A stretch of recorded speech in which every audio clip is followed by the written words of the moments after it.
Assalamu alaikum. In this video lecture, we'll try to cover some rules regarding articles. So let's start.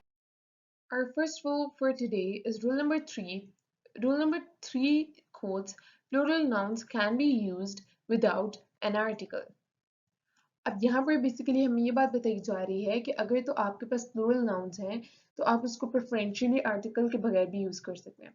अब जैसे अगर आप इस example को देख रहे हैं तो जब आपने बी को एज ए सिंगुलर यूज किया तो आपने उसके साथ आर्टिकल आ यूज किया, देयर इज बी। लेकिन जब आपने बी को एज ए प्लूरल यूज किया then you didn't use needed to use article with it. ठीक है, आपने आ बीज या द बीज नहीं बोला, आपने बस बोल दिया बीज आर इंसेक्ट्स। ठीक है, तो ये चीज हो गई।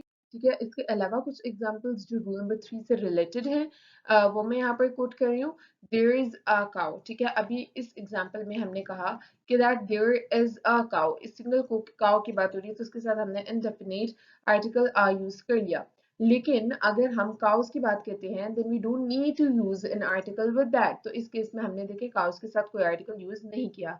इसी तरह अगर हम इस एग्जाम्पल को देखें, लुक अ शार्क, अब इसमें हमने शार्क के साथ आर्टिकल आ यूज किया। लेकिन अगर आप इसको एज अ प्लूरल यूज कर रहे हैं then we don't need to use article with sharks. इसी तरह I have bought a parrot.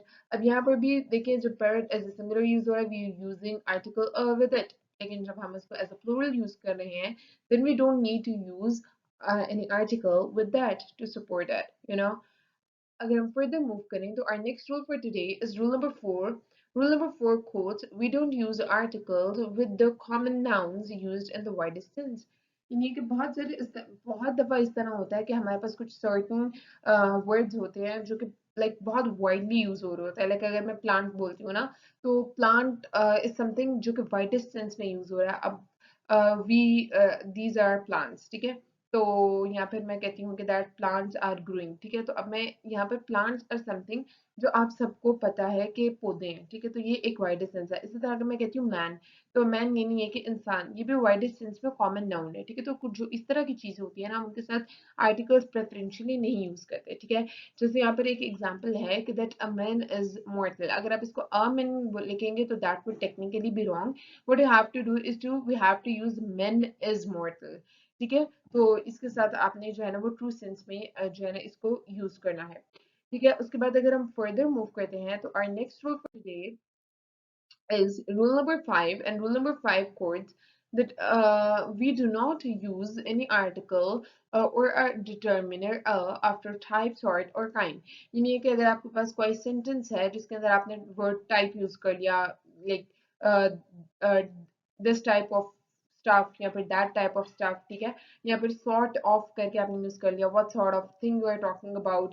ठीक है, इसी तरह what kind of stuff you are talking about. ठीक है, तो अब इसमें जो काइंड है, टाइप है, सॉर्ट है, तो इस जब आप इनको यूज कर लेते हैं ना तो उसके बाद आपको कोई भी डिटर्मिनर या फिर कोई भी आर्टिकल यूजली जो है ना वो यूज करने की जरूरत नहीं पड़ती। ठीक है, जैसे अगर मैंने यहाँ पे एक एग्जांपल कोट की कि that what sort of a bird is that. अब यहाँ पे जब मैंने सॉर्ट ऑफ बोल दिया then I don't need to use any article और determiner with that, I straight go for the other word. ठीक है, तो what sort of bird is that, ये इसकी ट्रू फॉर्म है, that is basically the false form. ठीक है, अगर मैं फर्दर मूव करूँ रूल नंबर 5 ही की एक्सटेंशन में कुछ एग्जांपल्स हैं which I want you to see। ठीक है, ये 3 एग्जांपल्स हैं टोटल। ठीक है, जो कि जिनमें से आपकी बुक से ली गई हैं। The great throne room had been turned into a kind of gymnasium, into a kind of a gymnasium। ठीक है, तो अब यहाँ पर अगर आप a यूज कर रहे हो ना तो that would technically be wrong because kind of के बाद आपने directly jump करना होता है to the other word and you just don't need to use the article। But if it had been this sort of a school it would probably not have taken chips। ठीक है, तो अब यहाँ पर भी आप देखें कि आपने जब sort of यूज कर लिया है ना तो उसके बाद अगर आप इसको इसके साथ लगाएंगे that would technically be wrong। तो आपको क्या करना है कि आपने उसके साथ नहीं लगाना, तो फिर ही ये करेक्ट होगा। a pretty sort of a doctor you must be। ठीक है, तो इसकी अगर करेक्ट फॉर्म आप अगर आप देखो तो a pretty sort of doctor होना चाहिए। अगर आप इसके साथ लगा रहे हो that would again be technically wrong and you have to take this thing in account जब भी आप इस चीज को स्टडी करें whenever you're discussing this thing। Our next rule for today is rule number 6, and rule number 6 quotes about the articles with the ordinal verbs, that we do not use the before ordinal number when they are used as adverbs or show a specific period of time, next spring, or refer to prices, first price. तो basically यहाँ पर इन्होंने इस rule में क्या बताया है, इस रूल में उन्होंने ये बताया है कि जो ऑर्डिनल एडवर्ब्स होते हैं यानी कि ऑर्डर वाले लाइक फर्स्ट सेकेंड थर्ड, ठीक है, यहाँ पर नेक्स्ट फाइनली, ठीक है, इस तरह से आपने ये जो वर्ड्स होते हैं ना, इनके साथ आपने द नहीं यूज करना होता। If you use the with them that would technically be wrong, ठीक है। तो जैसे उन्होंने यहाँ पर कुछ example they the specific period of time के लिए रिप्रेजेंट करने के लिए द नेक्स्ट स्प्रिंग, और इसी तरह प्राइजेस को रिप्रेजेंट करने के लिए फर्स्ट प्राइस, ठीक है। तो इसकी कुछ एग्जांपल्स जो है वो हम नेक्स्ट स्लाइड में स्टडी करेंगे and that would make things a bit better for us, ठीक है। जो एग्जांपल है वो क्या है, first place the floor in the bowl, the next add milk, finally mix and sugar। अब इसके अंदर देखें, जब आपने the first यूज किया और the next यूज किया ना, तो इस चीज ने उसको टेक्निकली रॉन्ग बना दिया है। आपने क्या करना है कि आपने the first की जगह खाली first यूज करना है, इसी तरह the next की जगह खाली next यूज करना है।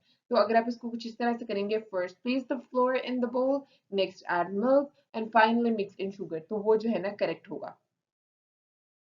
इसी तरह अगर हम नेक्स्ट रूल को डिस्कस करते हैं, then our next rule for today is basically rule number 7, and rule number 7 tells about articles with the time nouns, ठीक है। अब क्या कोड करता है, रूल ये कोड करता है कि that don't use article with time nouns typically used with the prepositions after, at, before or by, ठीक है। अब यहाँ पर कुछ एग्जांपल्स हैं एंड इट्स हाईली डिवाइजेबल। अगर आप इन एग्जांपल्स को देखें तो आपको वो चीज़ जो है ना वो ज़्यादा अच्छे से ग्रैब भी होगी और ज़्यादा अच्छे से समझ भी आएगी।